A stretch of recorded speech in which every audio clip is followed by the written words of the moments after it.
Gimobilize sa 10th Infantry Aguila Division sa Philippine Army ang ilang humanitarian assistance and disaster response units aron mohatag og assistance sa mga naapektuhan sa baha ug landslide sa Davao Region. Daling gideploy sa 10th ID ang disaster response team sa tibok nilang area of operations aron magpahigayon og preemptive evacuation, road clearing ug close coordination sa mga LGUs. Subay sa report, 11 ka landslide ug 53 ka pagbaha ang na-record sa Davao Oriental, Davao de Oro, Agusan del Sur ug Surigao del Sur. Siyam na ka mga lugar nga apektado sa landslide ang na-clear pinaagi sa 10th ID response team na balik na sa normal ang aktibidad ug gisiguro nga walay makababag sa paghatod ug mga hinabang.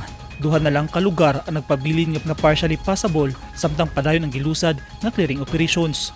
1,139 katawo ang yatiman sa mga designated evacuation center. Padayon sab ang mga sundalo gikan sa 25th, 26th ug 67th Infantry Battalions sa pagpahigayon og preemptive evacuation ug pagtabang sa mga LGU aron masiguro ang kaluwasan sa komunidad. Ang 10th Infantry Division dunay kapin sa 60 ka disaster response team nga naka-standby suportado sa mga mobility ug medical evacuation assets aron makasiguro sa paspas nga deployment kung kinahanglan.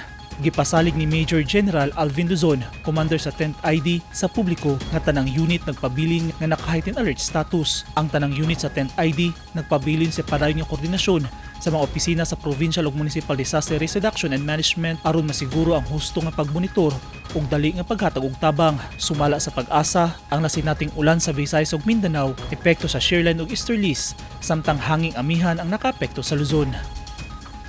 Eugene Hinutan, Newsline Philippines. Stay safe.